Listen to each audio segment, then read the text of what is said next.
ओम अज्ञानतिमिरान्धस्य ज्ञानाञ्जनशलाकया चक्षुरुन्मिलितं येन तस्मै श्रीगुरवे नमः।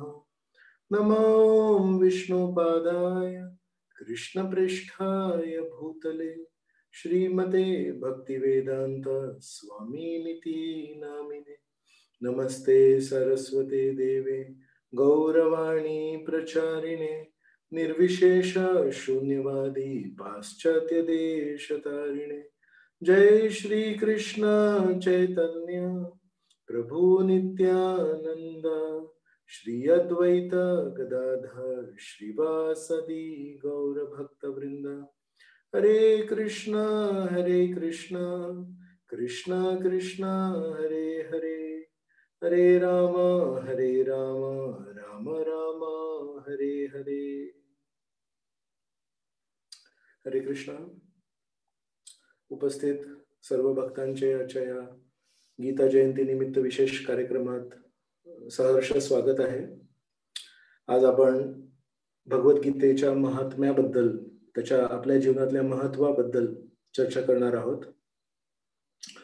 साधारण वैदिक शास्त्रांमध्ये पुस्तकांचे, ज्ञानाचे वेगवेगळे विभाग आहेत।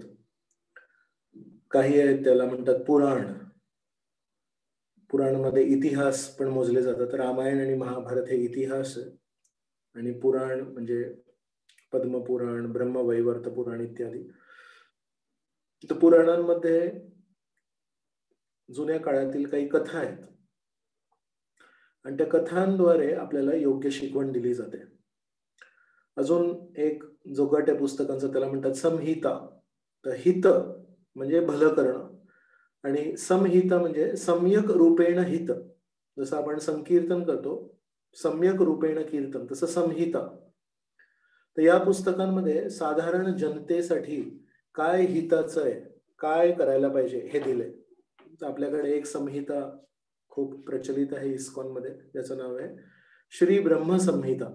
त्यामध्ये साधारण जनतेचं हित कसं होईल तर त्यामध्ये श्रीकृष्णांची महती गायलेली, गोविंदमादि पुरुषम तमहम भजामि। तशाच प्रकारचे अजून एक गट आहे पुस्तकांचा, त्याला म्हणतात अरण्यक। तर साधारण हे वानप्रस्थ स्तरावर जे लोक आहेत त्यांच्यासाठी असतं। आणि तशाच प्रकारे अजून एक गट आहे त्याला म्हणतात उपनिषद। तो उपनिषद आहेत हे संन्यासींसाठी आहेत किंवा वैराग्याच्या मार्गावर जे अग्रेसर होणार आहेत त्यांच्यासाठी आहेत। तर साधारण एक तुलना केली तर सगळ्यात समजायला सोपे आहेत ते पुराण, कारण त्यामध्ये गोष्टी दिल्या आहेत, आणि सर्वात कठीण आहेत समजायला ते आहेत उपनिषद।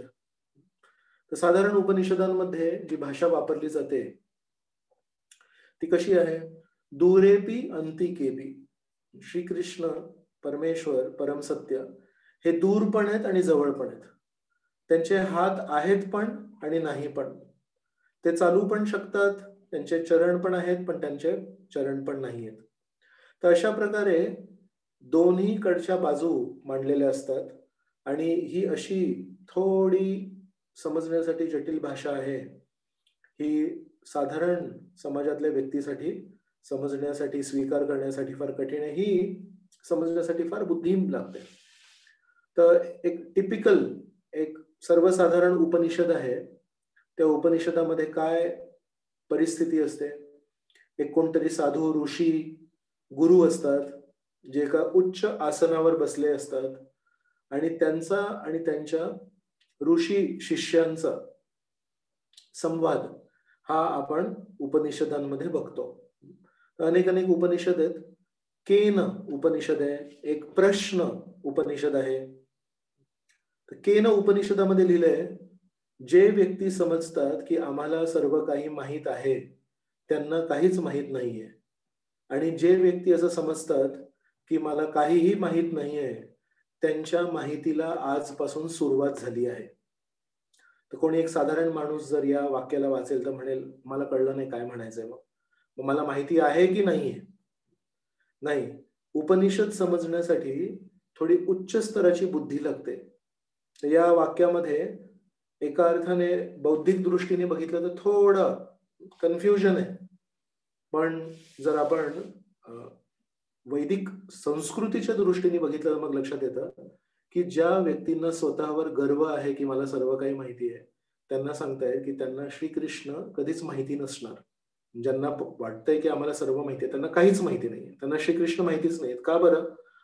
कारण गर्वाच्या गर्भात ज्ञान कधी जन्म घेत नाही. ज्ञान जन्म घेतं ते नेहमी नम्रतेच्या गर्भात. तशा प्रकारे उपनिषदांमध्ये थोडी समजण्यासाठी कठीण भाषा असते. मग सर्वात सोपे कुठले पुस्तक होतं? सुरुवातीला मी सांगितलं पुराण किंवा इतिहास, त्यामध्ये गोष्टी आहेत. तर हा असा पूर्ण स्तर आहे वेदांचा. सर्वात उंच आहेत उपनिषद आणि सर्वात खालच्या स्तरावर सर्वात समजण्यासाठी सोपे आहेत इतिहास किंवा पुराण. असा एक इतिहास आहे ज्याचं नाव आहे महाभारत. खूप प्रचलित आहे. आणि या महाभारतामध्ये 2 व्यक्तींमध्ये संवाद आहे. तो आहे श्रीकृष्ण आणि अर्जुनातला संवाद. इतिहासामध्ये 2 मित्रांमध्ये झालेले संवाद काही कमी नव्हेत. आपल्या घरातल्या खिडकीच्या बाहेर जर आपण बघितलं तर तुम्हाला कुठेतरी 2 मित्र एकमेकांशी बोलताना दिसतील. सर्वसाधारण गोष्ट आहे ही. पण हे 2 मित्र जेव्हा एकमेकांशी बोलले आणि एकमेकांशी संवाद साधला, तेव्हा त्या संवादाला कोणी नव्हे तर उच्च स्तरावर असलेल्या व्यास ऋषींनी तो लिहून काढला. आणि हा संवाद आजही महाभारताच्या या इतिहासामध्ये उपलब्ध आहे. पण आता गमतीची अशी गोष्ट आहे की सर्वात सोपे समजण्यासाठी पुराण आणि इतिहास, आणि या इतिहासामधला एक संवाद आहे. त्या संवादाला सर्व वैदिक शास्त्रांमध्ये सर्वोच्च स्तरावर असणाऱ्या उपनिषदांचं स्तर दिलंय. या संवादाला म्हणतात भगवद्गीता. श्रीकृष्णांनी गायलेली गीता. पण या गीतेला गीतोपनिषद पण म्हणतात. पण हे एक असं उपनिषद आहे. 108 उपनिषद आहेत. वेगवेगळ्या परिस्थितीमध्ये आहेत, वेगवेगळ्या आश्रमांमध्ये आहेत, वेगवेगळ्या ऋषी मुनींनी आपल्या शिष्यांना सांगितले आहेत. पण हे एक असं उपनिषद आहे जे एका आश्रमाच्या परिस्थितीमध्ये नाही सांगितलंय. जे एका बुद्धिमान व्यक्तीने दुसऱ्या बुद्धिमान व्यक्तीला नाही सांगितलंय. हे असं एक विशिष्ट उपनिषद आहे जे ज्ञानाचे स्रोत असणारे श्रीकृष्ण एका चिंताग्रस्त आपल्या मित्राला सांगतायत. हा उपनिषद आहे. तर बाकी सर्व उपनिषद एका आश्रमाच्या परिस्थितीमध्ये सांगितले आहेत आणि त्यामुळे त्या सर्व उपनिषदांमध्ये ज्ञानावर भर आहे. याचं सत्य काय, त्याचं सत्य काय, ह्याला कसं समजायचं, त्याला कसं समजायचं, याच्यावर भर आहे.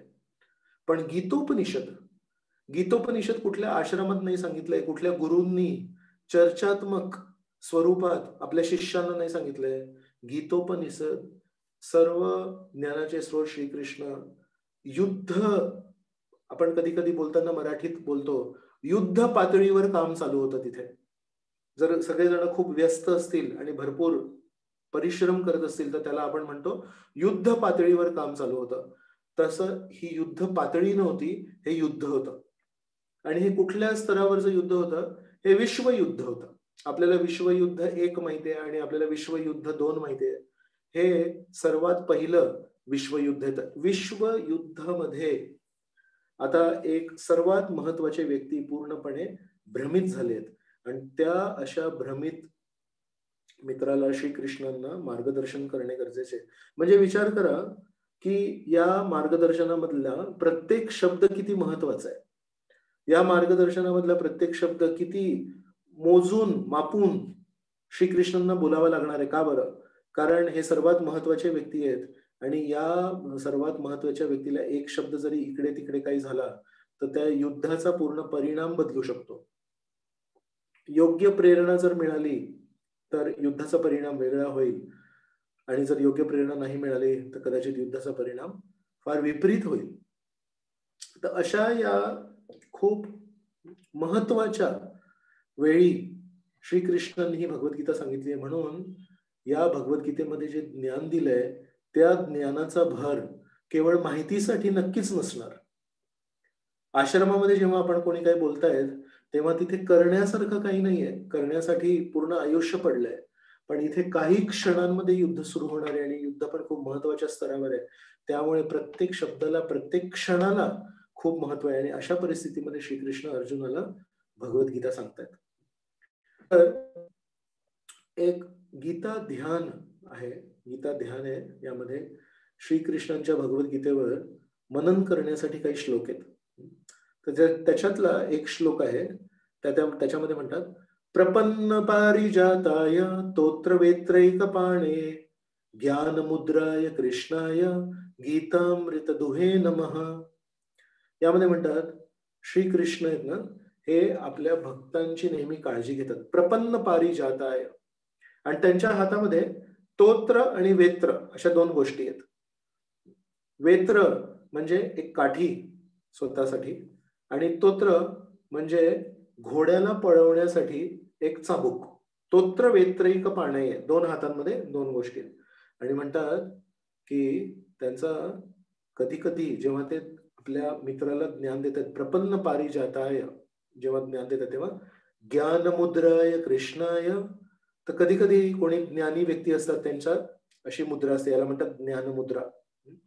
तर अंगठा आणि पहिला बोट असा जोडलेला असतो गोलाकारामध्ये, आणि हे तीन बोट असे सरळ असतात. ज्ञान मुद्रा आहे. कधी बुद्ध भगवंतांचा पण जेव्हा फोटो असतो तेव्हा बुद्धांचा पण फोटो असतो, त्याच्यामध्ये ज्ञान मुद्रा आहे असं अशी मुद्रा असते.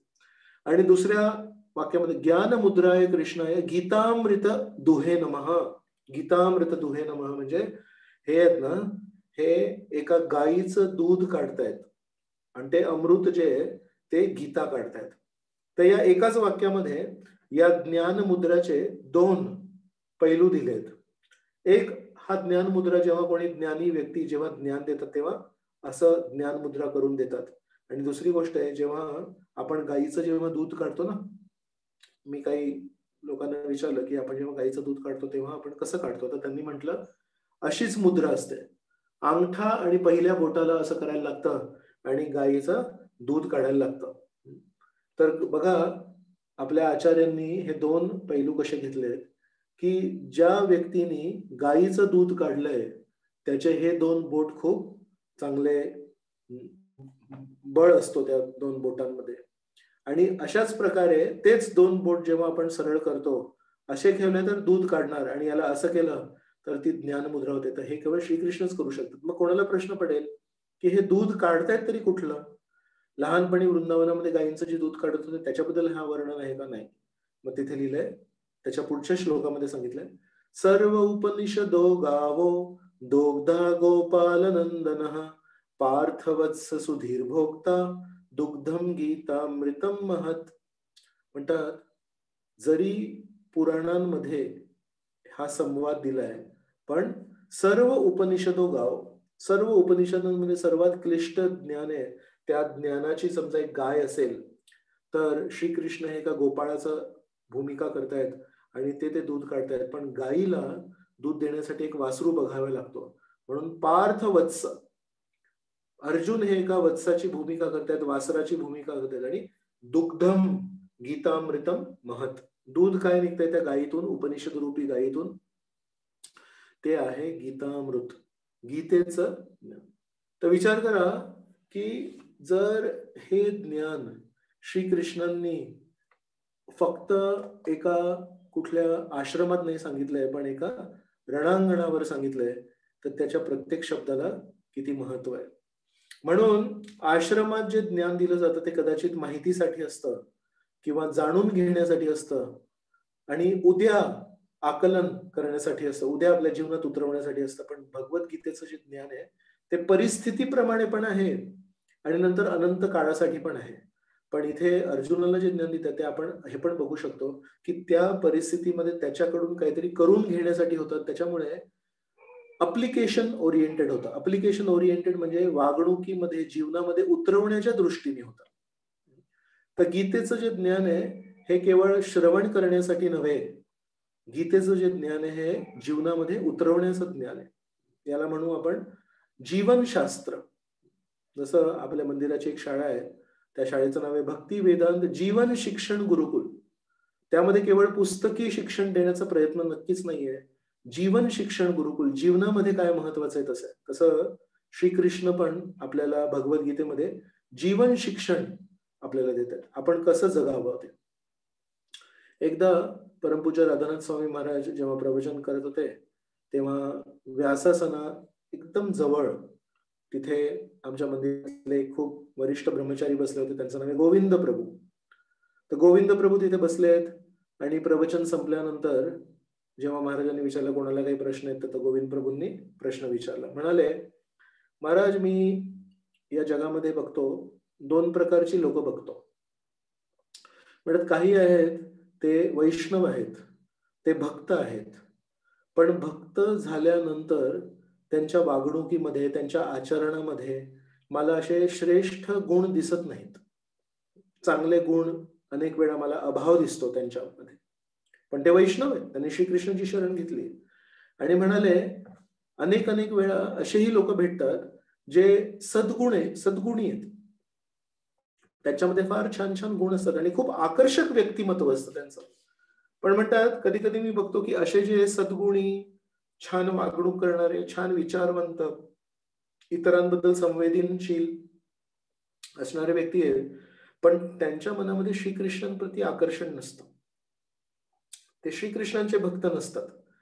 आणि नंतर गोविंद प्रभूंनी एक गोष्ट सांगितली. म्हणाले, महाराज खरं सांगायला गेलं तर मला जे भक्त आहेत पण त्यांची वागणूक चांगली नाहीये, त्यांचा व्यवहार चांगले नाहीयेत, त्यांच्याप्रती आकर्षण नाही वाटत. पण जे सद्गुणी आहेत, ज्यांचं आचरण चांगलं आहे, ज्यांचा व्यवहार चांगला आहे, जरी ते भक्त नाही आहेत, त्यांच्याप्रती मला एक आकर्षण वाटतं. तर यावर तुमचं काय म्हणणं आहे? तर तेव्हा राधानाथ महाराजांनी त्यांच्या समोर जो मायक्रोफोन होता तो असा थोडा बाजूला केला, जेणेकरून त्यांचा आवाज रेकॉर्ड नाही होणार. आणि महाराजांनी गोविंद प्रभूंना सांगितलं, माझी पण तीच परिस्थिती आहे. म्हणाले, मी टू, मलाही ते लोक आकर्षित करतात जे कदाचित वैष्णव नसतील, पण त्यांच्यामध्ये छान गुण आहेत, छान व्यवहार आहेत, छान त्यांचा स्वभाव आहे. आणि मग महाराजांनी मी टू असं म्हटल्यावर मायक्रोफोन पुन्हा एकदा जवळ घेतला आणि मग मायक्रोफोनवर सगळ्यांना ऐकू जाईल असं म्हणाले, बोथ नीड हेल्प. म्हणाले या दोन्ही प्रकारच्या लोकांना मदतीची गरज आहे. आणि त्यानंतर महाराजांनी मग त्याला पूर्ण एक्सप्लेन केलं, त्याची खुलासा केला. महाराजांनी सांगितलं की जे लोक श्रीकृष्णांचे भक्त आहेत पण त्यांच्यामध्ये चांगले व्यवहार नाही आहेत, त्यांच्याकडे चांगली वागणूक नाहीये, त्यांना मदतीची गरज आहे. त्यांना आपण चांगलं प्रशिक्षण द्यायला पाहिजे, त्यांना आपण शिकवायला पाहिजे की आपण वैष्णव आहोत आणि वैष्णवाकडून समाजाची काय अपेक्षा आहे, श्रीकृष्णांची काय अपेक्षा आहे. वैष्णव जेव्हा आपण होतो तेव्हा काही काळाने आपल्याला आपले मनामध्ये जे प्रेरणा देतात ते गुरु आपल्याला दीक्षा देतात, आपल्याला गुरु शिष्य परंपरेशी प्रामाणिकपणे जोडतात. आणि त्या वैष्णव परंपरेशी जेव्हा आपण जुळतो तेव्हा आपल्याला एक नाव प्राप्त होतं. कोणाला कृष्णदास मिळेल, कोणाला चैतन्य दास मिळेल, कोणाला नित्यानंद दास मिळेल, कोणाला अद्वैत दास मिळेल. नावाचा पहिला भाग बदलत असतो पण दुसरा भाग कधीच बदलत नाही. एकदा राधानाथ महाराजांना हा प्रश्न विचारला होता की महाराज कधी कोणाला चैतन्य लीलेतलं नाव मिळतं, मुकुंद दत्त दास, किंवा कोणाला श्रीकृष्णांच्या लीलेतलं नाव मिळतं, तर याला कसं समजायचं आपण?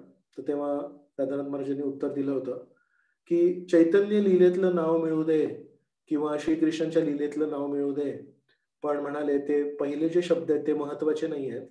म्हणाले आपल्या नावामध्ये जो दास शब्द आहे किंवा दासी हा शब्द आहे तो सर्वात महत्वाचा आहे, कारण ती आपली वस्तुस्थिती आहे, ती आपली नैसर्गिक स्थिती आहे. तर जेव्हा वैष्णवांकडून आपण दीक्षा घेतो, शुद्ध वैष्णवांकडून दीक्षा घेतो, तेव्हा आपल्याला नाव मिळतं दास.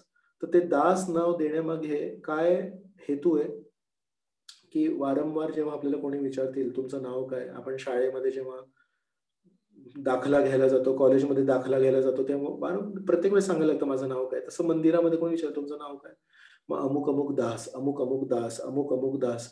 तर वारंवार जर आपण आपली ओळख एक दास म्हणून करून देतोय, मग आपल्याला लक्षात येतं की जर मी दास आहे मग एक दास सारखं वागायला पण पाहिजे, माझी वागणूक पण एका दासासारखी असावी. एका कार्यक्रमात आपण सांगत होतो की समजा एक श्रीमंत व्यक्ती आहे आणि त्या श्रीमंत व्यक्तीच्या घरी एक सेवक आहे. आणि रात्री 8, 8:30 वाजलेत आणि त्या श्रीमंत व्यक्तीला दूध प्यायची इच्छा झाली आणि तो म्हणाला की मला दूध पाहिजे. आणि जर त्या सेवकाला सांगितलं थोडं दूध गरम करून घेऊन ये, आणि जर त्या सेवकाने सांगितलं आता ना घरी दूध नाहीये, म्हणजे ठीक आहे घरी नाहीये तर खाली दुकानातून घेऊन ये. 8:30 वाजता सर्व दुकानं बंद होतात. ठीक आहे, थोडं शोधून ये, कुठे ना कुठे एखादं दुकान मिळेल, 10 मिनिटं उशीर होतो कुठल्या तरी दुकानाला, तर प्रयत्न तरी कर. नाही हो साहेब, काय होणार नाही, रात्रीची वेळ आहे, थंडी वाजते खूप, मला मला काही शक्य नाही. अशा प्रकारे जर त्या दासाने वेगवेगळे कारणं दिले आणि आपला आळस जर प्रदर्शित केला, तर त्या स्वामींना काय बरा आनंद मिळेल अशा दासासोबत. तर म्हणून वारंवार जेव्हा आपण ऐकतो दास, दास, दास, मी दास आहे, तेव्हा आपल्यामध्ये एक सक्रियता निर्माण व्हायला पाहिजे. आपल्यामध्ये जो काही आळस निर्माण झालाय तो कशामुळे निर्माण झालाय? कारण आपण आपल्या दासत्वाची भावना विसरलोय. आणि जेव्हा आपण वारंवार यावर चिंतन करू, माझं नाव दास आहे, मी दास आहे, त्यावरून आपल्याला लक्षात येईल की मी उत्साही व्हायला पाहिजे. मी सक्रिय व्हायला पाहिजे. माझ्यामध्ये इतर जे दास म्हणून स्वतःला स्वीकार नाही करत आहेत, पण खूप कष्टाळू आहेत, खूप मेहनती आहेत, नेहमी परिश्रम करत असतात. त्यांच्यापेक्षा एक कण जास्ती का होईना, पण एका वैष्णवामध्ये एका अवैष्णवापेक्षा नेहमी जास्ती उत्साह पाहिजे. का बरं? कारण त्यांनी त्याचं दासत्व स्वीकारलं नाहीये, पण आपण आपलं दासत्व स्वीकारलंय. आपल्याला नाव मिळालंय अमुक-अमुक दास. तर राधानाथ महाराजांनी सांगितलं, की कधी-कधी कोणी वैष्णव असतील, ज्यांना दासत्व त्यांनी स्वीकारलंय, त्यांना नावही मिळालंय दास, पण कदाचित त्यांच्या वागणुकीमध्ये तेवढं अंतर नसेल, तर मग त्या वैष्णवांना मदतीची गरज आहे. आणि म्हणाले, जे लोकं आहेत, सद्गुणी आहेत, चांगला व्यवहार करतात, त्यांची वागणूक चांगली आहे, स्वभाव चांगला आहे, पण त्यांना श्रीकृष्णांप्रती काही आकर्षण नाही, श्रीकृष्णांबद्दल त्यांना माहितीही नाही, त्यांनाही मदतीची गरज आहे. त्यांनाही आपण सांगायला पाहिजे, की शेवटी सर्व गुणांच्या पलीकडे एक खूप महत्वाचा गुण आहे. सर्व सद्गुणांचा पाया असा एक खूप महत्वाचा गुण आहे. त्याला म्हणतात कृतज्ञता. ज्यांनी आपल्याला कधी-कधी, जेव्हा-केव्हा मदत केली आहे, त्यांना न विसरणे, हे पण एक कृतज्ञता आहे. खूप महत्वाचा गुण आहे हा. तर ज्यांच्यामध्ये सर्व छान गुण आहेत, पण त्यांच्याकडे आपल्याला जन्माआधीपासून अन्न पुरवठा किंवा पोषणचं नियोजन करणारे परमेश्वर आहेत, त्यांच्याप्रती कृतज्ञता नाहीये, तर त्यांना पण मार्गदर्शनाची गरज आहे, त्यांना पण मदतीची गरज आहे. अशा प्रकारे राधानाथ महाराजांनी सांगितलं, दोघांना मदतीची गरज आहे. याचा अर्थ भगवद्गीता ही केवळ ऐकण्यासाठी आणि माहितीसाठी नाहीये. याचा अर्थ आहे भगवद्गीता ही आपल्या जीवनामध्ये उतरवण्यासाठी आहे, आकलन करण्यासाठी आहे. तर भगवद्गीतेमध्ये वेगवेगळ्या योगांबद्दल चर्चा आहे. कर्मयोग 3ऱ्या अध्यायात आहे. 4थ्या अध्यायामध्ये ज्ञान योग आहे. 6व्या अध्यायामध्ये ध्यान योग आहे आणि 12व्या अध्यायामध्ये मग भक्ती योग आहे. तर भक्ती योग हा जो अध्याय आहे याच्यामध्ये 20 श्लोक आहेत. आणि या 20 श्लोकांमधले पहिले जे 7 श्लोक आहेत ते या एका तत्वावर आहेत, की श्रीकृष्णांचं एक साकार सगुण रूप श्रेष्ठ आहे, की श्रीकृष्णांचं निराकार निर्गुण रूप श्रेष्ठ आहे. आणि पहिल्या 7 श्लोकांमध्ये श्रीकृष्ण हे ठामपणे स्पष्टपणे आपल्याला सांगतात, की माझं साकार रूप हे माझ्या निराकार रूपापेक्षा श्रेष्ठ आहे. आणि एखाद्या योग्याने, एखाद्या भक्ताने नेहमी माझा साकार सगुण रूप पूजा करावी. मग श्लोक क्रमांक 8 ते श्लोक क्रमांक 12 या 5 श्लोकांमध्ये श्रीकृष्ण आपला एक विस्तारित दृष्टिकोन आपल्याला सांगतात. श्रीकृष्ण सांगतात कशा प्रकारे की आपण शुद्ध भक्ती करू शकतो. तर 8व्या श्लोकामध्ये सांगतात, मय्यैव मना धत्स्व मयि बुद्धी निवेश निवसिष्यसि मय्यैव अत ऊर्ध्वं न संशय, की पूर्णपणे तुझी बुद्धी, तुझं मन मला अर्पण कर. पण मग ते समजा आपल्याला शक्य नसेल, तर मग 9व्या श्लोकामध्ये सांगतात, अथ चित्तम समाधातुं न शक्नोसि मयि स्थिरम अभ्यास योगेन ततो माम इच्छाप्तुं धनंजय. म्हणतात की जर प्रत्येक क्षणी तुला माझं स्मरण करता येत नसेल, तर एक काम कर, तू भक्ती योगाचे काही नियामक जीवनशैली स्वीकार कर. जसं आपण आता करतो, की आवडत असेल, आळस असेल, थंडी असेल, गरमी असेल, जे काही असेल, पण रोज नियमाने 16 माळा हरे कृष्ण कृष्ण कृष्ण हरे हरे, हरे राम राम राम हरे हरे, असा अपराध शून्य जप करण्याचा आपण प्रयत्न करतो. 10 नाम अपराध आहेत त्यांना टाळण्याचा आपण प्रामाणिक प्रयत्न करतो. तर श्लोक क्रमांक 8 ते श्लोक क्रमांक 12 यामध्ये श्रीकृष्ण, जर तुला हे शक्य नसेल तर कमीत कमी या स्तरावर तरी भक्ती कर, जर तुला हे शक्य नसेल तर या स्तरावर भक्ती कर, असे 5 वेगवेगळे स्तर देतात. आणि त्यानंतर श्लोक क्रमांक 13 ते श्लोक क्रमांक 20 या 8 श्लोकांमध्ये श्रीकृष्ण एका भक्ताचे गुण काय आहेत, एका भक्ताची ओळख काय आहे यावर चर्चा करतात. तर खूप महत्वाची गोष्ट आहे. 3 भाग आहेत या अध्यायाचे, भक्ती योग या अध्यायाचे. पहिल्या भागामध्ये सांगतात साकार रूप हा श्रेष्ठ, दुसऱ्या भागामध्ये सांगतात जे साकार रूपाची सेवा करतात त्यांच्यासाठी मी किती दया दाखवतो, हे नसेल जमत हे तरी करा, असं आपण. आणि शेवटचा जो भाग आहे त्यामध्ये श्रीकृष्ण मग भक्ताची व्याख्या देतात आपल्याला. तर हा जर तुम्ही भाग उघडला भगवद्गीतेचा, तर यामध्ये तुम्हाला कधी एका भक्ताची बाह्य ओळख काय ते दिसणार नाही. त्यामध्ये कुठेही श्रीकृष्णांनी असं नाही लिहिलंय की एक भक्त स्वतःची घोषणा करतो की मी भक्त आहे. आज सकाळी आम्ही चर्चा करत होतो आणि त्यामध्ये असं आलं की समजा एखाद्या भक्ताने सांगितलं मी वैष्णव झालोय, आजपासून मी वैष्णव झालोय, अशा प्रकारे जर सांगितलं तर नक्कीच आपल्याला समजायला पाहिजे की कुठेतरी काहीतरी चुकलंय. एक वैष्णव नेहमी स्वतःला वैष्णव कसा समजणार, कारण वैष्णव म्हणजे विष्णूंना प्रिय, आणि विष्णूंना प्रिय होण्यासाठी किती झटायला लागेल, किती आपल्या हृदयाचं मार्जन करावं लागेल. तर श्लोक क्रमांक 13 ते श्लोक क्रमांक 20 मध्ये कुठेही असं एका भक्ताचे हिरवे डोळे असतात की निळे डोळे असतात, की गालावर खडी पडते, की ओठांच्या खाली तीळ असतो, की त्याची वेशभूषा कशी असते, यावर काहीच चर्चा नाहीये. खूप छान छान त्यामध्ये जे वर्णन आहे श्रीकृष्णांचं ते आहे गुणांचं वर्णन आहे. तर त्यामध्ये श्लोक क्रमांक 15 मध्ये एक छान गुण सांगतात. त्या सर्व श्लोकांना तुम्ही नंतर थोडं मनन करू शकता, पठन करू शकता. त्यामध्ये फार छान छान त्यांनी अपेक्षा केल्यात आपल्या भक्तांपासून. आणि केवळ त्या 8 श्लोकांमध्ये जे काही वर्णन केलं आहे गुणांचं, त्यावर जरी आपण मनन केलं तरी आपल्या वागणुकीमध्ये आणि आपल्या व्यवहारामध्ये फार फरक पडू शकतो. तर त्यामध्ये श्लोक क्रमांक 15 आहे, अध्याय क्रमांक 12 आणि श्लोक क्रमांक 15. तर त्यामध्ये श्रीकृष्ण एक फार छान गोष्ट सांगतात. यस्मिन्नो द्विजते लोको, पहिल्या ओळीमध्ये श्रीकृष्ण म्हणतात यस्मिन न उद्विजते लोको, जो आपल्या वागणुकीने इतरांना कधी त्रास देत नाही, लोकांच्या मनामध्ये उद्वेग निर्माण नाही करत, लोकांना उद्विग्न नाही करत. यस्मिन न उद्विजते लोको. तर एक छान गोष्ट आहे की श्रीकृष्णांनी भगवद्गीतेमध्ये अनेक वेळी समचित्त, सम दुःख सुख क्षमी, दुःखामध्ये आणि सुखामध्ये कसा आपण समतोल ठेवायला पाहिजे यावर अनेक वेळा चर्चा केली आहे. सुरुवातीला सगळ्यात पहिले येतं अध्याय क्रमांक 2 आणि श्लोक क्रमांक 15. आता श्लोक क्रमांक 11 मध्ये श्रीकृष्णांनी बोलायला सुरुवात केली आहे आणि श्लोक क्रमांक 15 5व्या श्लोकामध्ये म्हणतात यम ही न व्यथयन्त्येते पुरुषम पुरुषर्षभ सम दुःख सुखम स्थिरम सो अमृतत्वाय कल्पते. तर 15व्या श्लोकामध्ये श्रीकृष्ण म्हणतायत जो सुखामध्ये आणि दुःखामध्ये स्वतःला सम ठेवू शकतो तो अमृतत्वाय कल्पते, तो अमृत जीवन जगण्यासाठी पात्र ठरतो. अमृत म्हणजे अर्थात मृत्यू पलीकडे. तर या भौतिक जगापलीकडे आहे एक ब्रह्मज्योती आणि त्या ब्रह्मज्योतीला अमृतत्व म्हणतात.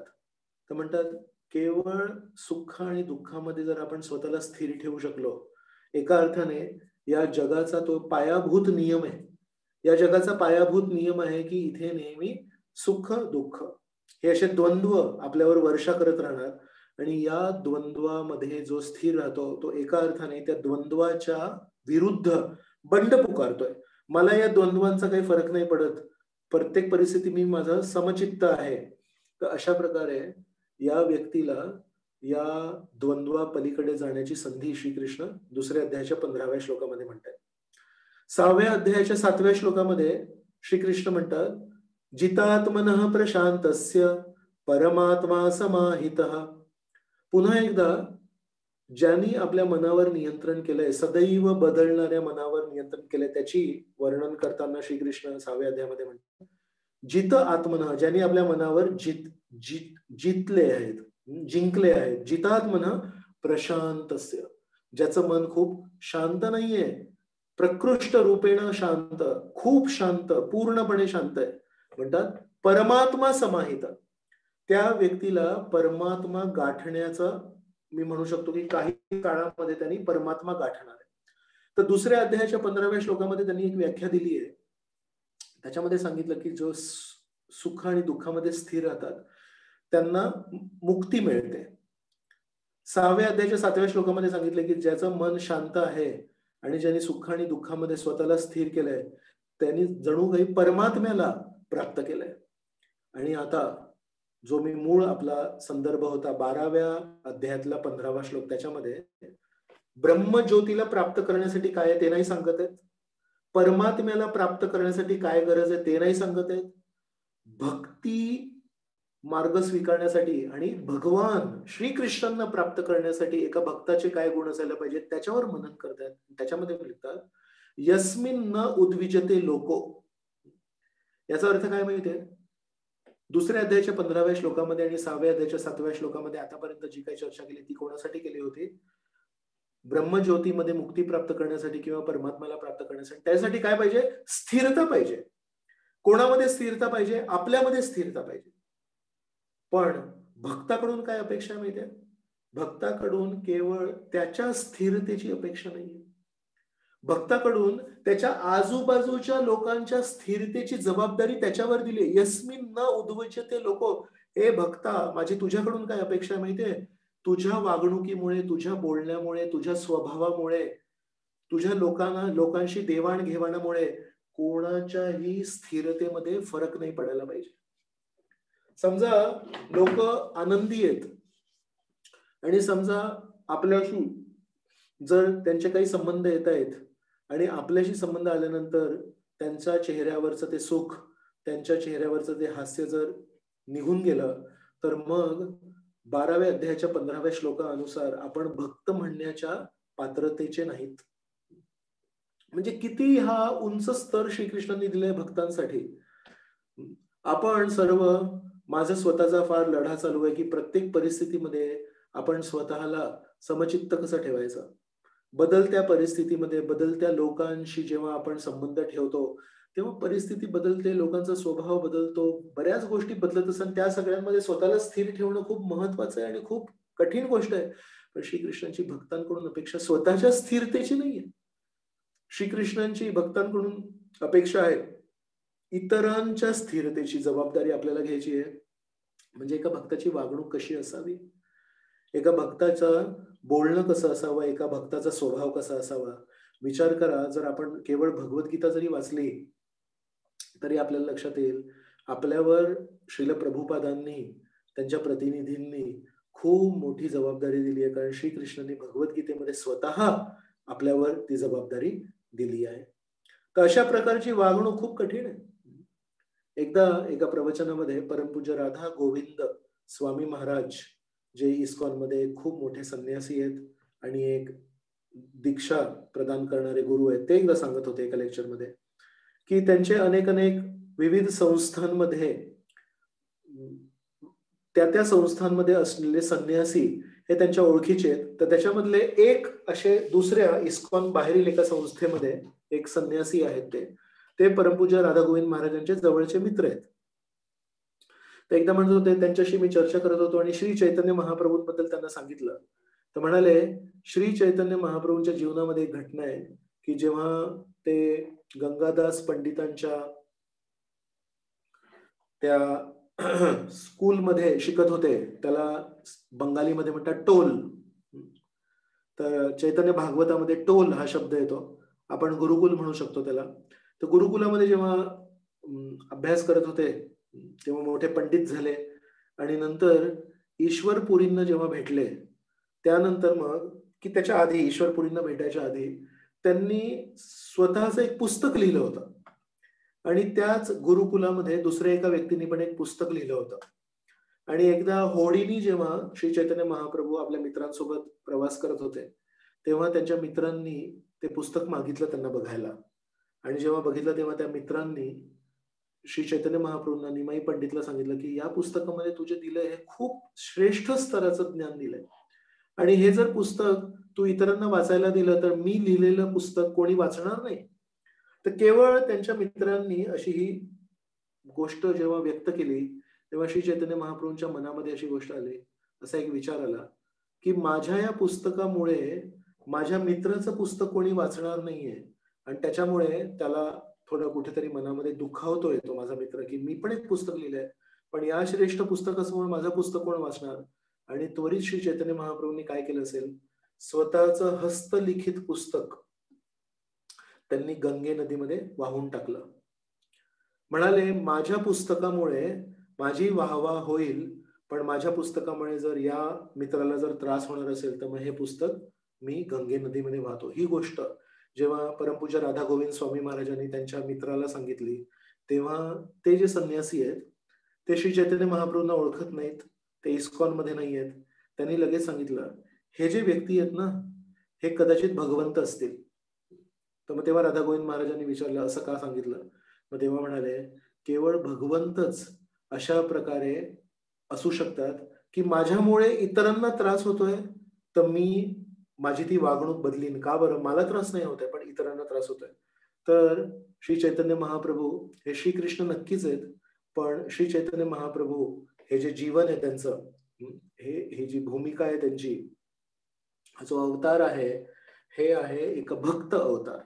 एका भक्ताच्या भावनेमध्ये श्री चैतन्य महाप्रभू येत आहेत आणि म्हणून श्री चैतन्य महाप्रभू भगवद्गीतेतल्या 12व्या अध्यायाच्या 15व्या श्लोकाचं आपल्याला प्रकटीकरण करतायत आणि आपल्याला सांगतायत, जर आपल्या वागणुकीमुळे, आपल्या स्वभावामुळे इतरांना त्रास होत असेल तर आपलं एक कर्तव्य आहे, की स्वतःवर नियंत्रण करणे, स्वतःला आवरणे. तर अशा प्रकारे श्रीकृष्णांची भगवद्गीतेमध्ये आपल्या जीवनामध्ये उतरवण्यासाठी भगवद्गीतेची शिकवण आपल्याला देत आहेत. 16व्या अध्यायामध्ये पण आपण बघू शकतो, की आसुरी गुण वर्णन आहे. ईश्वरोहम अहम भोगी सिद्धोहम बलवान सुखी, की मी ईश्वर आहे, मी सुखी आहे, मी शोषण करीन, माझ्यासमोर कोण उभा राहील? को अति सदृशो मया, माझ्यासमोर उभा राहणारा कोण आहे? माझ्यासमोर कोणी उभं राहू शकत नाही. आतापर्यंत मी सर्व शत्रूंचं दमन केलंय आणि 1-2 शत्रू उरलेत, त्यांना मी आता येणाऱ्या काळामध्ये करणार आहे. श्रीकृष्ण 16व्या अध्यायामध्ये एका आसुरी व्यक्तीचे मनातले विचार अर्जुनाला सांगतात. आणि हे जेव्हा विचार सांगतायत, गमतीची अशी गोष्ट आहे, की अर्जुन तिथे शेजारी आहेत, पण समोर कोण आहेत? समोर दुर्योधन, दुःशासन, शकुनी, कर्ण, भीष्म, द्रोण हे सर्व लोक आहेत. आणि त्यातून प्रमुख जे दुर्योधन, दुःशासन, कर्ण यांनी खरोखर तेच केलंय, की मी माझ्या शत्रूंवर विजय प्राप्त केलाय. आता जे काही थोडेफार उरले त्यांना आता या महाभारताच्या युद्धामध्ये मी समाप्त करणार आहे. त्यानंतर माझ्या आड येण्याला कोणाला दम आहे? त्यानंतर माझ्या आड येण्यासाठी कोणाची हिंमत आहे? जे जे श्लोक 16व्या अध्यायामध्ये तुम्ही वाचू शकता, तुम्ही वाचा आणि डोळे बंद करून समोर कोणाची प्रतिमा उभी राहते बघा, तुम्हाला लगेच दुर्योधन, दुःशासन दिसतील. तशा प्रकारचे श्लोक आहेत. पण श्रीकृष्णांनी स्वतःला अशा प्रकारे आवरलंय ते बोलताना, की एकाही श्लोकामध्ये हे नाही सांगत, अर्जुन ऍक्च्युली खरं सांगू का तुला, एवढे सगळे लांब लांब एक लिस्ट, एक पूर्ण शृंखला गुणांची देण्यापेक्षा हे जे समोर तिथे दिसतंय तुला, हे सर्व राक्षसी प्रवृत्तीचे लोक आहेत, शोषक प्रवृत्तीचे लोक आहेत. यांची सत्ता म्हणजे भावंडांचं शोषण करणं आणि आपल्या प्रजेचं शोषण करणं. श्रीकृष्ण पूर्ण भगवद्गीतेमध्ये कुठेही एकाही व्यक्तीचं नाव नाही घेत. दिव्य गुणांचं जेव्हा वर्णन करतायत तेव्हा कोणाचं नाव नाही घेत, आणि आसुरी गुणांचं जेव्हा वर्णन करतायत तेव्हा कोणाचं नाव नाही घेत.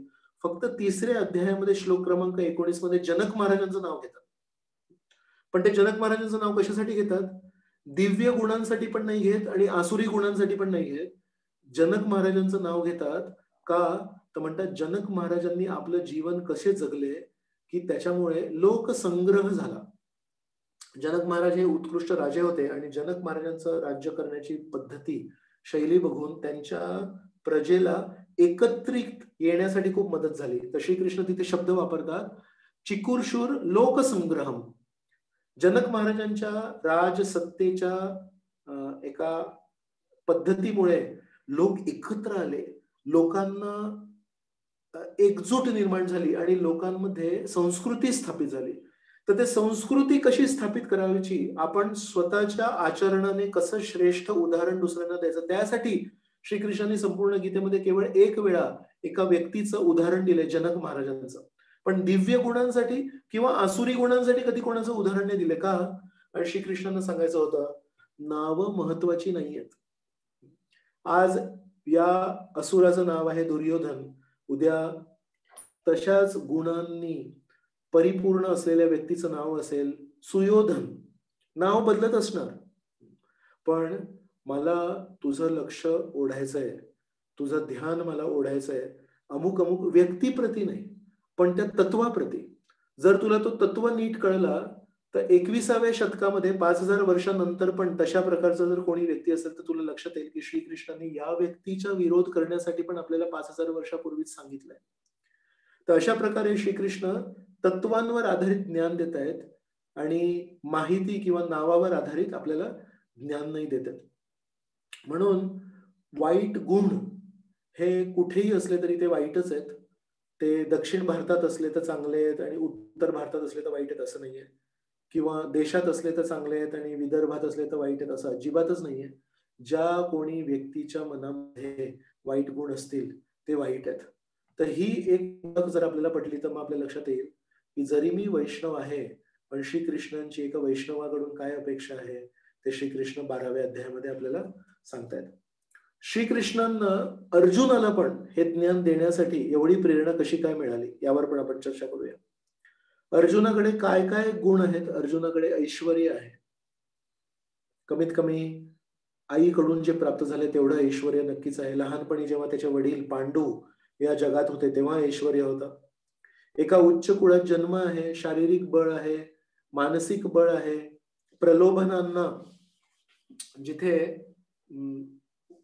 विश्वामित्र मुनींसारखे श्रेष्ठ वैरागी जिथे फसले, तिथे अर्जुनासारखे क्षत्रिय गृहस्थ फसू नाही शकले. तर अर्जुनामध्ये मानसिक बळ आहे, चारित्र्य खूप उच्च आहे अर्जुनाचं. तर अशा प्रकारे सर्व अपेक्षित गुणांचा संग्रह, सर्व अपेक्षित गुणांचा खाण असणारे अर्जुन आता महाभारताच्या रणांगणावर उपस्थित आहेत आणि समोर उभ्या असलेल्या सैन्याला बघून पूर्णपणे भ्रमित झालेत आणि विचार करतायत, खरोखर हे युद्ध करणं गरजेचं आहे का? आधी वेगवेगळी कारणं दिले, पण नंतर दुसऱ्या अध्यायाच्या सुरुवातीला म्हणतात की मला निश्चितपणे कळत नाहीये काय योग्य आणि काय अयोग्य. तर आता आपल्या बाहेरच्या जगामध्ये कसं वेगवेगळ्या प्रकारचे रोग पसरत आहेत. कोविड तर नक्कीच पसरलाय, पण कोविडचे आता नवीन नवीन एक प्रकार येत आहेत, त्यामुळे लोक थोडे घाबरलेले आहेत. तर आता नक्की काय होतंय ते कळत नाही. कधी फुफ्फुसांवर आक्रमण होत आहे, कधी पायांच्या रक्त नळ्यांवर परिणाम होतोय, कधी डोक्यांमध्ये ज्या रक्त प्रवाह करणाऱ्या नळ्या आहेत त्याच्यावर प्रभाव होतोय. तर अशा प्रकारे समजा लक्षातच येत नसेल की कशामुळे काय होतंय, मग औषध कसं देणार. म्हणून औषध देण्यासाठी एक खूप महत्वाची गोष्ट असते की रोग काय झालाय हे समजायला पाहिजे. Diagnosis is very important. तर अर्जुनाला डायग्नोसिस होत नाहीये की मूळ कारण काय आणि मी काय करावं या परिस्थितीमध्ये. तर तेव्हा सर्व गुणांचे प्रतीक असणारे, ज्यांच्याकडे अमाप शारीरिक बळ आहे, ज्यांच्याकडे अमाप चारित्र्य, ज्यांच्याकडे अमाप मानसिक बळ आहे, ज्यांच्याकडे अमाप ज्ञान आहे, गुरुकुलामध्ये छानपणे शिकलेले आहेत, आपल्या गुरूंचे आशीर्वाद प्राप्त केले. द्रोणाचार्यांनी जेव्हा त्यांना गुरुदक्षिणा मागितली होती तेव्हा सर्व शिष्यांमधून केवळ अर्जुनाने ती गुरुदक्षिणा आणून दिली होती. द्रुपद महाराजांना आणून दिलं होतं. तर गुरूंचे पण त्यांना आशीर्वाद प्राप्त आहेत. अशा प्रकारचे हे जे अर्जुन आहेत, ज्यांच्याकडून आपण अपेक्षा करू की यांच्याकडे सर्व काही आहे, तर आता यांच्या जीवनामध्ये काय कष्ट आहेत. पण हे अर्जुन पण जेव्हा पूर्णपणे भ्रमित होतात तेव्हा श्रीकृष्णांसमोर एक नवीन सद्गुण प्रदर्शित करतात. या जगामध्ये विचार करा, जर कोणी खूप हुशार असतील प्रत्येक समस्येवर जेव्हा केव्हा उपाय पाहिजे तेव्हा त्यांना विचारायचं आणि ते पटकन उपाय देतात. अशा व्यक्तीच्या जीवनामध्ये ज्यांनी आयुष्यभर सगळ्यांना त्यांच्या त्यांच्या समस्येवर उपाय दिलेत, अशा व्यक्तींच्या जीवनामध्ये जेव्हा समस्या येतात, एखाद वेळेस कधी समस्या आली, तर तो सगळ्यांसमोर हे स्वीकार करेल का? मी तुम्हाला तुमच्या समस्येसाठी उपाय दिलेत, अनेक उपाय दिलेत. पण आता माझ्या स्वतःच्या जीवनामध्ये पण एक समस्या आली आहे आणि या समस्येचा उपाय माझ्याकडे नाहीये. हे स्वीकार करण्यासाठी किती नम्रता पाहिजे. ज्यांनी इतरांना मदत केली आहे, त्याच्या जीवनामध्ये जेव्हा समस्या येते, तेव्हा ते स्वीकार करण्यासाठी पारदर्शकता पाहिजे. या जगामध्ये मी बघितलंय, की जेव्हा आपलं नाव होतं, जेव्हा लोक आपल्याला हुशार समजतात किंवा जेव्हा लोक आपल्याला अमुक-अमुक एका दर्जाचे समजतात, त्या दर्जाखाली येणं फार कठीण वाटतं. मी जेव्हा शाळेत शिकत होतो, तेव्हा आमच्या वर्गामध्ये एक माझा मित्र होता. त्या मित्राचे वडील गणेश उत्सवाच्या गणेश मूर्तीचे शिल्पकार होते. फार सुंदर-सुंदर मूर्ती बनवायचे त्यांचे वडील आणि माझा जो मित्र होता, त्याच्या हाताला पण खूप कला होती. तर साधारणतः फळ्यावर जेव्हा केव्हा कुठलं चित्र बनवायचं असेल, तर आमचे टीचर पण माझ्या त्या मित्राला बोलवायचे. आणि एकदा अचानकच असं काहीतरी चर्चा झाली आणि पायऱ्यांवर चढणारा हत्ती बनवायचा होता. मला आता नीट संदर्भ येत नाहीये, की काय होतं. पण पायऱ्या काढायच्या होत्या आणि त्या पायऱ्यावर चढणारा हत्ती काढायचा होता. आणि आम्हाला हत्तीच काढता येईना, तर पायऱ्यांवर चढणारा हत्ती कसा काढणार? तर लगेच टीचरला लक्षात आलं, की हा मुलगा आहे, याचे वडील खूप मोठे आर्टिस्ट आहेत आणि याच्या पण हातामध्ये खूप छान कला आहे, तर याला आपण सांगू. तर अचानक एका क्षणामध्ये त्यांनी सांगितलं. तर तेव्हा माझ्या मित्राची तयारी नव्हती. तेव्हा माझ्या मित्राला वाटलं, की कदाचित हे मला काढता येणार नाही आणि म्हणून तो थोडा दबकला. पण त्याने विचार केला, चला काढू आणि त्यांनी कसं तरी काहीतरी चित्र काढलं. पण सांगायचं तात्पर्य हे आहे, की ज्याच्यावर यशाचा भार असतो, ज्यांनी अनेक समस्यांना पार केलं असतं, त्याच्याकडून बऱ्याच लोकांची अपेक्षा पण असते, की आता याने जर 10 समस्या उपाय शोधलाय, तर 11वी काय आणि 101वी काय, हा प्रत्येक समस्येवर उपाय काढेल. अशा परिस्थितीमध्ये असणाऱ्या व्यक्तीला हे मान्य करणं, की माझ्याकडे या समस्येचा उपाय नाही, खूप कठीण आहे. साधारण व्यक्ती अशा परिस्थितीमध्ये एक खोटा मुखवटा लावतो. साधारण परिस्थितीमध्ये व्यक्ती थोडा खोटारडेपणा करतो आणि "हो, हो, हो, मला माहिती आहे. या समस्येचा पण उपाय माहिती आहे." आणि नंतर काहीतरी करून त्याच्याला टाळतो. पण अर्जुन ज्यांनी प्रत्येक समस्येचा उपाय आजपर्यंत शोधून काढलाय, जेव्हा या साधारण दिसणाऱ्या समस्येचा उपाय तो शोधू शकला नाही. युद्ध सर्वांना माहिती आहे. समोर सगळेच लोकं उपस्थित आहेत. आणि एका अर्थाने विराट देशामध्ये जेव्हा हे सर्व कौरव आले होते अज्ञातवासाच्या शेवटी आणि जेव्हा गायींना चोरलं होतं, तेव्हा एकट्या अर्जुनाने या सर्वांशी युद्ध केलं होतं. तेव्हा पण भीष्म, द्रोण, कृप, तेव्हा कर्ण होते, दुर्योधन, दुःशासन या सर्वांशी अर्जुनाने एकटा उत्तर कुमाराला सारथी बनून ब्रिहनल्ला या रूपामध्ये त्यांनी युद्ध केलं होतं. तर ज्यांनी शंकराशी युद्ध केलंय आणि ज्यांनी या सर्व महारथींशी एकट्याने युद्ध केलंय, त्याला महाभारताच्या युद्ध परिस्थितीमध्ये भ्रमित होणं अपेक्षित नव्हतं, पण भ्रमित झाला. आणि भ्रमित झाल्यानंतर त्यांनी तो भ्रम स्वीकार केला. तर याचा अर्थ आहे, की अर्जुनामध्ये ज्ञान होतं, अर्जुनामध्ये सौंदर्य होतं, अर्जुनामध्ये शारीरिक बळ होतं, मानसिक बळ होतं, चारित्र्य होतं. पण आता या परिस्थितीमध्ये अर्जुनाने अजून एक गुण प्रदर्शित केला आणि तो गुण आहे, की त्यांची सत्य परिस्थिती स्वीकारण्याची नम्रता. तर त्यांनी नम्रपणे स्वीकार केला, "हे श्रीकृष्ण, तुम्ही माझे मित्र आहात, पण तुम्हाला खरी गोष्ट सांगतो, अनेक समस्यांना सोडवल्यानंतर या समस्येचं समाधान माझ्याकडे नाहीये. कृपया तुम्ही मला मदत करणार का? आणि आजपर्यंत मी तुम्हाला एक मित्र म्हणून तुमच्याशी चर्चा केली आहे. पण आज मी एक वेगळी भूमिका घेतोय. मी तुम्हाला माझ्या गुरूंचा दर्जा देतोय आणि मी तुमचा शिष्य बनायला पूर्णपणे तयार आहे."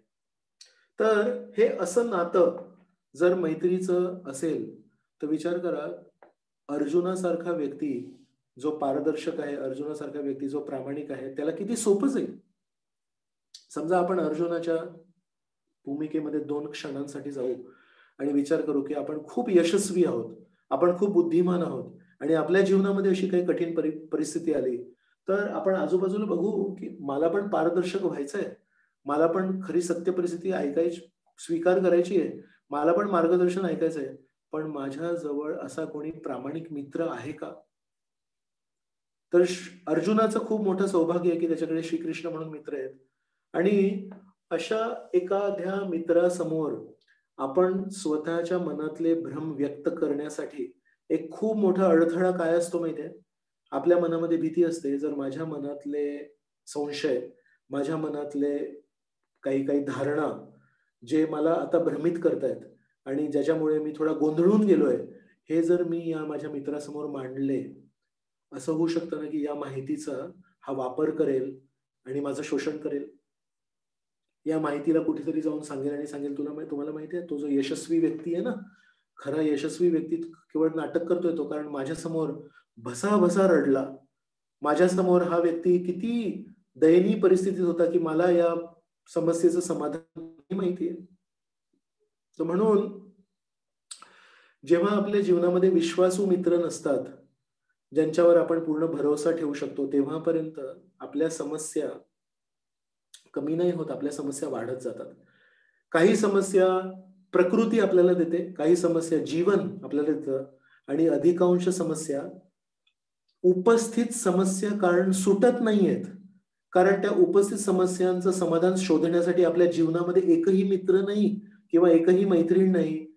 त्यामुळे त्या समस्या आहेत तशा आहेत आणि त्या समस्या जेव्हा राहतात आपल्या जीवनामध्ये, तेव्हा त्या हळू-हळू, हळू-हळू वाढत जातात आणि त्यामुळे जेव्हा आपल्या जीवनामध्ये एक खरा मित्र किंवा एक खरी मैत्रीण जर नसेल, तर विचार करा आपली काय परिस्थिती होईल. आपण छोट्या-छोट्या समस्यांनी किती ग्रस्त होऊ. तर म्हणून एका ठिकाणी मी वाचलं होतं, मित्र कसा असावा? तर म्हणतात मित्र एका आरशासारखा असावा आणि मित्र एका सावलीसारखा असावा. आरशासारखा का असावा? कारण जेव्हा केव्हा आपण आरशासमोर जातो, तेव्हा आरसा आपल्याला खरी सत्य परिस्थिती सांगतो. पण खरी सत्य परिस्थिती सांगून शेवटी आपण जेव्हा आपल्या कामाला लागतो, तेव्हा तो आरसा तिथेच राहतो. पण म्हणतात आरशामध्ये अजून एक गुण पाहिजे सावलीचा, कारण सावली आपल्याला कधी सोडत नाही. असा कोणी मित्र पाहिजे, जो आरशासारखा आपल्याला प्रामाणिकपणे सांगतो, पण सांगून आपले हात धुत नाही आणि सांगत नाही, की चला आता माझं काम झालं. आरशासारखा प्रामाणिकपणे सत्य परिस्थिती सांगितल्यानंतर एका सावलीसारखा नेहमी आपल्या सोबतही असतो आणि आपल्याला क्षणोक्षणी मदत करण्यासाठी तयार असतो. असा एक मित्र आहे का आपल्याकडे? आपल्या सर्वांच्या हृदयामध्ये परमात्मा नावाचा एक मित्र आहे, जो सत्य परिस्थिती जर आपण खरोखर डोळे बंद करून श्रीकृष्णांना परमात्म्याच्या रूपात आपल्या हृदयामध्ये विचारलं, की माझ्याकडून काही चुकतंय का? आणि जर आपण थोडं जरी आपले कान उघडे असले, तर आतमधून एक आवाज येतो. त्याला म्हणतो ना आपण अंतरात्मा. पण तो जो आवाज आहे, तो अंतरात्माचा आवाज नाहीये, तो परमात्माचा आवाज आहे. आत्मा एक आहे आणि त्याच्या शेजारी दुसरा एक व्यक्ती आहे, त्याचं नाव आहे परमात्मा. 2 क्षेत्र आहेत. 13व्या अध्यायामध्ये क्षेत्र आणि क्षेत्रज्ञ असे 2 शब्द आहेत. तर क्षेत्र एकच आहे आपल्या शरीराचं, पण त्यामध्ये 2 क्षेत्रज्ञ आहेत. एक आहे आत्मा आणि एक आहे परमात्मा. तर ते जे परमात्मा आहेत, ते आरशासारखे नेहमी आपल्याला सत्य परिस्थिती सांगण्यासाठी तयार आहेत. पण सोबत एका सावलीप्रमाणे आपण प्रत्येक योनीमध्ये जेव्हा-जेव्हा आपण भ्रमण करतोय, जिथे-जिथे आपण काय-काय करतोय, ते सगळं नेहमी आपल्या सोबत असतात आणि जेव्हा-केव्हा आपण त्यांच्याकडे आपली मान वळवू आणि त्यांना सांगू, की मला मार्गदर्शन करा, तर आपल्या जीवनामध्ये ते मदत करायला तयार आहेत. तर असे हे आपले मूळ मित्र आहेत.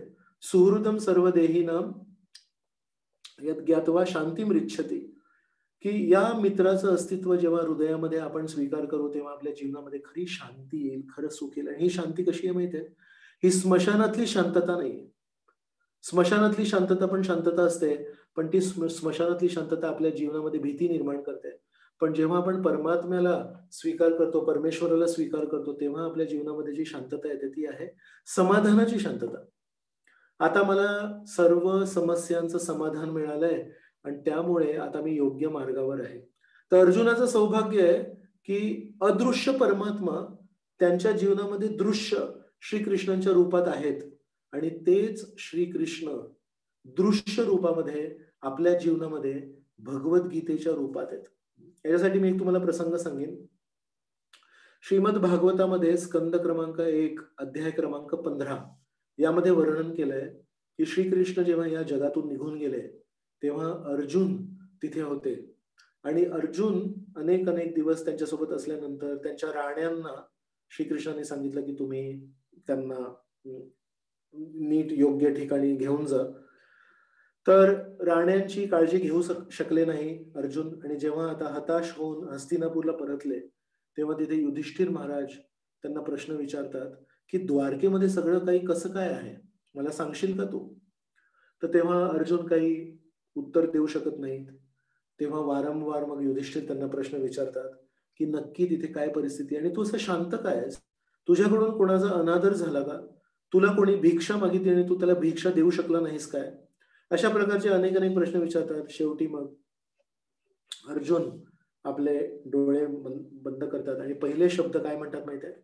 वंचितोहम महाराजा हरिणा बंधुरूपिणा येन मे अपहृतम तेजो देव विस्मापनम महत.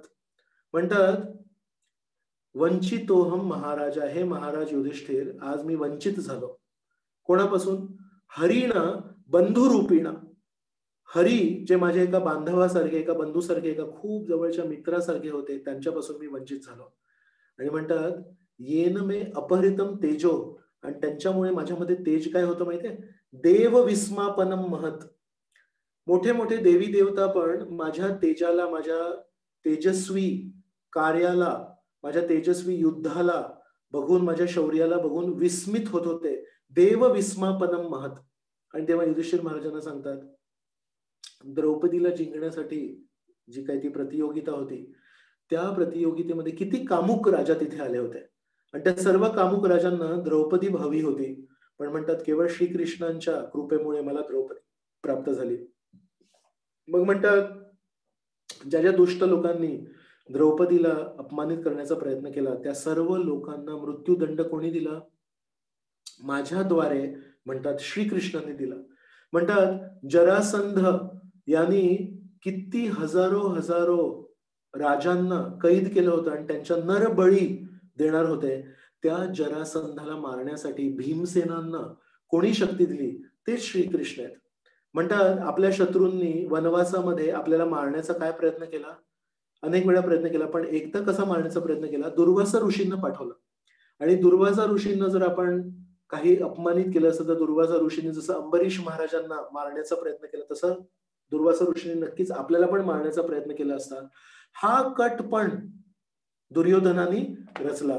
पण त्यावेळेस पण श्रीकृष्ण तिथे आले आणि श्रीकृष्णाने एक छोटासा थोडा एक भाग खाल्ला, एक कण खाल्ला आणि आपल्याला त्या शापापासून वाचवलं.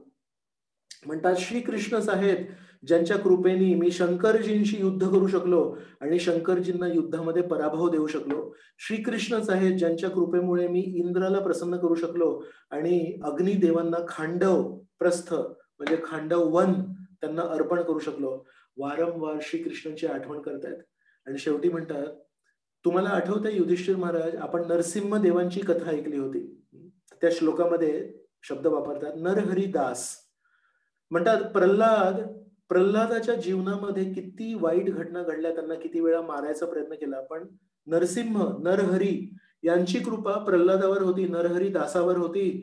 आणि त्यामुळे नरहरीच्या कृपेमुळे नरहरी दासाला त्यांच्या जीवनामध्ये कितीही प्राणघातक हल्ले झाले तरी त्यांना काही फरक नाही पडला. तशाच प्रकारे म्हणतात तेच नरहरी आता श्रीकृष्णांच्या रूपामध्ये आपल्या जीवनात आलेत आणि आपण नरहरी दास आहोत, म्हणून आपल्या जीवनामध्ये जरी किती प्राणघातक हल्ले झाले तरी आपल्यावर कधी त्याचा काही प्रभाव नाही झाला. अशा प्रकारे वेगवेगळे एक एक प्रसंग आठवत आहेत. म्हणतात या महाभारताच्या युद्धामध्ये कसे मोठे मोठे मासे होते सैन्य सागरात, आणि त्यांना पार करण्यासाठी त्या श्रीकृष्णांनीच आपल्याला मदत केली. पण म्हणतात आज ते श्रीकृष्ण या जगातून निघून गेलेत आणि म्हणतात माझ्या शोकाला अनावर होत आहे. ही जी घटना घडते ती महाभारताच्या युद्धानंतर घडते, श्रीकृष्ण या जगात जेव्हा निघून गेले तेव्हा. तर जेव्हा महाभारताच्या रणांगणावर अर्जुन शोकग्रस्त झाले तेव्हा श्रीकृष्णांनी स्वतः भगवद्गीता सांगितली होती. आणि तेच अर्जुन पुन्हा एकदा पण श्रीकृष्णांच्या अनुपस्थितीमध्ये पुन्हा एकदा शोकग्रस्त होत आहेत. आणि त्या दुसऱ्यांदा जेव्हा शोकग्रस्त होत आहेत, त्या शोकग्रस्त परिस्थितीमध्ये त्यांना आता काय आठवतंय, तर तेव्हा खूप तीव्रतेने ते श्रीकृष्णांची आठवण करतात. आणि तेव्हा एक श्लोक म्हणतात, देश कालार्थ युक्तानी रितताप उपशमानी च हरंती स्मरतश्चित्तम गोविंद अभिहितानि मे. म्हणतात गोविंद अभिहितानि मे, गोविंद श्रीकृष्णांनी जे संदेश मला भगवद्गीतेच्या रूपात दिलं होतं त्याला मी आठवतोय. हरंती स्मरतच चित्तम. मी जसं जसं स्मरण करतोय तसं तसं माझ्या हृदयाला तो ओढून घेतोय. आणि ते संदेश कसा होता? देश कालार्थ युक्तानी, परिस्थिती अनुसार आणि काळा अनुसार तो संदेश श्रीकृष्णांनी मला दिला होता. देश कालार्थ युक्तानी रित ताप उपशमानीच. जेव्हा हृदयामध्ये आपल्याला खूप शोक होतो, हृदयामध्ये जेव्हा आपल्याला खूप वाईट वाटतं, तर त्याला हरंती, त्याला शांत करण्यासाठी आणि आपल्या जीवनातले सगळे कष्ट हरण्यासाठी गोविंद अभिहितानी, मी गोविंदानी जे शब्द सांगितले ते आता मी आठवतोय. तर जेव्हा श्रीकृष्ण स्वतः उपस्थित होते तेव्हा त्यांनी अर्जुनाचा शोक हरला होता भगवद्गीतेचा संदेश सांगून त्यांना. आणि त्याच भगवद्गीतेचं स्मरण करून पुन्हा एकदा जेव्हा श्रीकृष्ण या जगात निघून गेलेत तेव्हा त्यांना श्रीकृष्णांची आठवण झाली. आणि त्याच्या पुढच्या श्लोकामध्ये आहे अध्याय क्रमांक 15 आणि श्लोक क्रमांक 29. तर हे आहे भागवताचा पहिला स्कंद. एवं चिंतयतो जिष्णो कृष्णपाद सरोरुहम सौहार्देन अति गाढेन शांतासीद विमलामती. यामध्ये शब्द वापरलाय सौहार्देन अति गाढेन. प्रेमाने जो संदेश दिला होता आणि अति गाढेन, खूप गाढ, खूप खोल प्रेम होतं श्रीकृष्णाचं अर्जुनाप्रती. आणि नंतर एक शब्द वापरलाय, म्हणतात शांतासीद विमलामती. त्यांच्या मतीला, त्यांच्या बुद्धीला मळ निर्माण झालं होतं, भौतिक एक दृष्टिकोन निर्माण झाला होता. पण जसंच त्यांनी भगवद्गीतेचा संदेश स्मरण केला, लगेच श्रीकृष्ण स्वतः उपस्थित असले तर त्यांच्या मुखातून भगवद्गीता ऐकून, किंवा श्रीकृष्ण जर या जगातून गेले असतील तर श्रीकृष्णांच्या अनुपस्थितीमध्ये त्यांच्या संदेशाचं स्मरण करून विमलामती, आपली मती विमला होते, आपली मती स्पष्ट होते, आपल्याला स्पष्ट काही दिसून येतं. तर कदाचित जेव्हा आपण भगवद्गीता वाचू तेव्हा कधी कोणा व्यक्तीच्या मनामध्ये असा एक संशय येऊ शकतो की अर्जुनांसाठी श्रीकृष्ण स्वतः उपस्थित होते म्हणून त्यांना ते ज्ञान मिळालं, आमच्या जीवनामध्ये श्रीकृष्ण नाहीये. तर ह्या प्रसंग भागवतामध्ये दिलाय की अर्जुनाच्या उपस्थितीमध्ये पण श्रीकृष्णांनी मदत केली आणि नंतर जेव्हा श्रीकृष्ण या जगातून निघून गेले तेव्हा पण त्यांनी अर्जुनाला मदत केली. याच्यातून आपल्याला प्रभुपाद एक छान संदेश देतात. म्हणतात श्रीकृष्ण हे त्यांच्या नामापासून अभिन्न आहेत, श्रीकृष्ण त्यांच्या लीलेपासून अभिन्न आहे, श्रीकृष्ण त्यांच्या मूर्ती रूपापासून अभिन्न आहे, श्रीकृष्ण त्यांच्या कथेपासून अभिन्न आहेत, श्रीकृष्ण त्यांच्या ध्वनी पासून पण अभिन्न आहेत. म्हणून जरी आपल्याला श्रीकृष्ण दृश्य रूपामध्ये जर उपस्थित नसतील आपल्या जीवनामध्ये तरी त्यांच्या ध्वनी रूपात आहेत, श्रीकृष्ण त्यांच्या नाम रूपात आहेत, श्रीकृष्ण त्यांच्या मूर्ती रूपात आहेत. तर श्रीकृष्णांसाठी हे नियम, भौतिक जगाचे नियम लागू होत नाहीत. श्रीकृष्ण नामस्मरण आपण जिथे करतो तिथे श्रीकृष्ण स्वतः उपस्थित आहे, श्रीकृष्णांची कथा चर्चा करतो तिथे श्रीकृष्ण स्वतः उपस्थित आहेत, श्रीकृष्णांच्या मूर्ती जिथे आपण भक्ती भावाने गुरु शिष्य परंपरेनुसार त्यांची सेवा करतोय तिथे श्रीकृष्ण उपस्थित आहेत.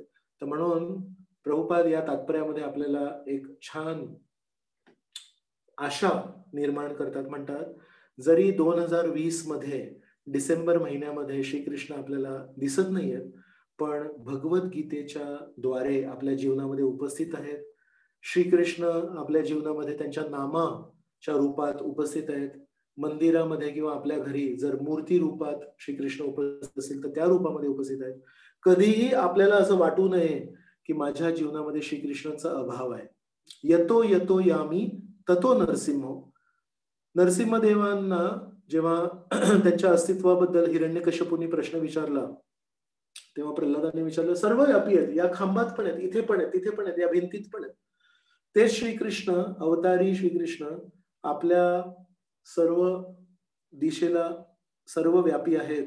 केवळ आता जाणीव आपल्याला करून घ्यायची आहे. त्यामुळे श्री चैतन्य महाप्रभूंनी खूप कृपा करून आपल्याला हरिनाम दिलंय.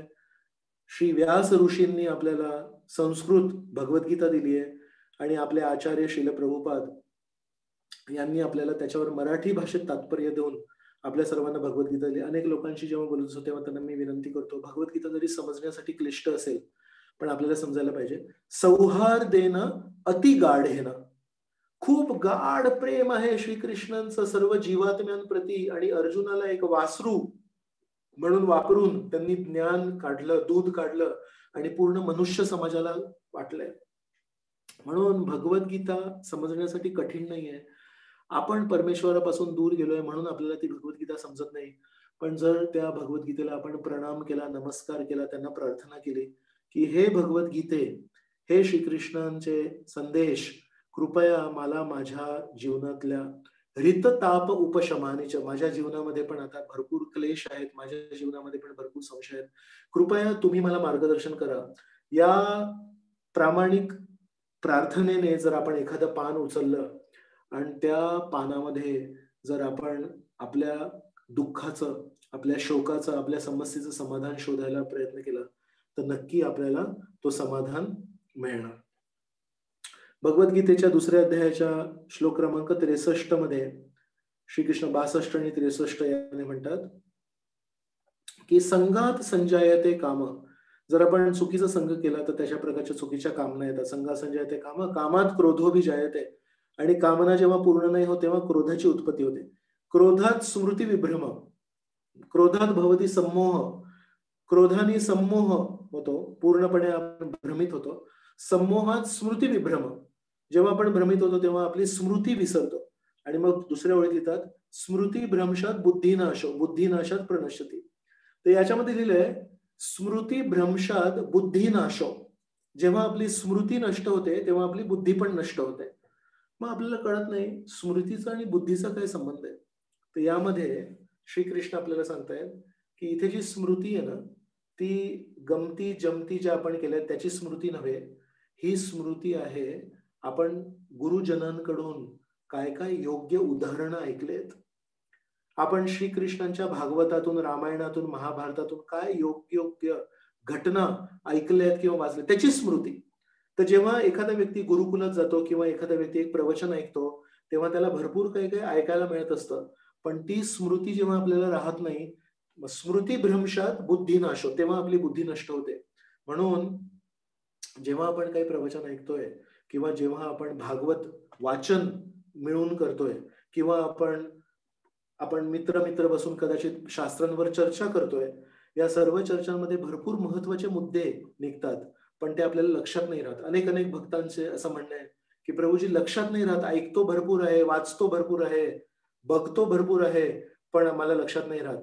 आणि त्या एका स्मृतीच्या अभावामुळे स्मृती भ्रंशात बुद्धिनाशो, तेव्हा आपली बुद्धी नष्ट होते. तर त्यामध्ये पण श्रीकृष्ण आपल्याला सांगतायत की शास्त्रांमध्ये जे दिले त्याला महत्व आहे, शब्द प्रमाणाला महत्व आहे, केवळ प्रत्यक्ष प्रमाण किंवा अनुमान प्रमाणाला महत्व नाहीये. आपले स्वतःचे अनुभव आज वेगळे आहेत आणि उद्या वेगळे होतील. म्हणून लोक म्हणतात ना, अरे त्यावेळेस मला वेगळा अनुभव आला होता पण आज वेगळा अनुभव आला. आपले प्रत्यक्ष अनुभव बदलत असतात, आपला अनुमान नेहमी बदलत असतो, पण शास्त्रांमध्ये जे दिले ते कधी बदलत नाही. म्हणून ज्याची स्मृती चांगली आहे, अर्थात ज्यांनी भगवद्गीता छान वाचली आहे आणि ज्यांनी भगवद्गीता स्मरण केली आहे आणि ज्याला भगवद्गीतेतले श्लोक माहिती आहेत आणि ज्याला भगवद्गीतेतले भाषांतर माहिती आहेत, त्या व्यक्तीला बुद्धी नाश होत नाही, त्याची बुद्धी नेहमी चालू असते.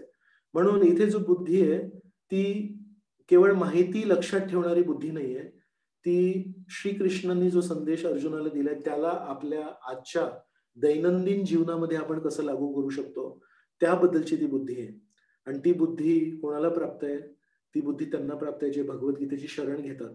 अशा प्रकारे असं म्हणतात ना, भगीरथ महाराज होते. भगीरथ महाराजांनी आपल्या पूर्वजांसाठी या जगामध्ये उच्च स्तरावरून ब्रह्मांडाच्या गंगा नदी आणली आणि त्या गंगा नदीचा फायदा आज सर्वांना होतोय. आज भगीरथ महाराज गेले, पण भगीरथ महाराज गेल्यानंतर आपल्यासाठी ती गंगा नदी आहे. तसंच अर्जुनाने स्वतःच्या शोकग्रस्त परिस्थितीमुळे एका अर्थाने भगवद्गीतेची गंगा वाहायला आणली.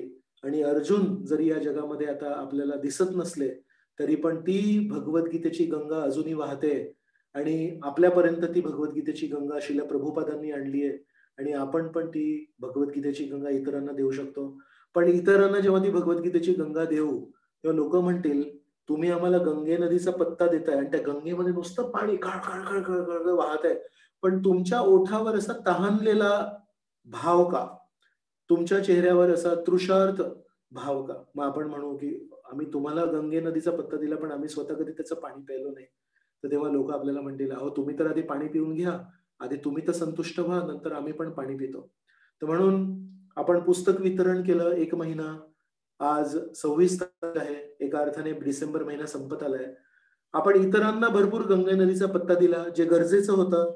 जे श्रील प्रभुपादांची इच्छा होती, की या महिन्यामध्ये आपण असंख्य लोकांना गंगेचा पत्ता द्यायचा आहे, गीतामृत याचा पत्ता द्यायचा आहे. पण आता 26 तारीख आली, 27-28 करता करता नवीन वर्ष येत आहे. तर जानेवारी ते नोव्हेंबर महिना आपण पुन्हा एकदा आपलं लक्ष स्वतःकडे करूया, आपल्या एकमेकांच्या मित्र-मैत्रिणींकडे करूया, आपल्या भक्त समाजाकडे करूया आणि त्यांना सांगूया, की आता आपण या गीतामृताचं आस्वादन करूया. आता याचा गोडवा चाखूया. आता या गंगे नदीमध्ये छान अंघोळ करूया. आणि नंतर पुन्हा एकदा जेव्हा पुढच्या वर्षी डिसेंबर महिना येईल, तेव्हा पूर्णपणे संतुष्ट होऊन, पूर्णपणे तृप्त होऊन, पूर्णपणे समाधानी होऊन पुन्हा एकदा हा गीतामृत आपण इतरांना वाटूया. तर अशा प्रकारे या भगवद्गीतेची महत्व आपण आज चर्चा केलं, की कशी भगवद्गीता ही एकमेव असं उपनिषद आहे, जे एका आश्रमात नाही सांगितलंय, पण एका रणांगणावर सांगितलंय आणि रणांगणावर सांगितलंय म्हणजे एक-एक शब्द खूप महत्वाचा आहे. आणि एक-एक शब्द महत्वाचा आहे कारण एका शब्दाने पण युद्धाचा परिणाम बदलू शकतो. आणि या भगवद्गीतेचा जो प्रमुख गाभा आहे, तो आहे व्यवहारशास्त्र.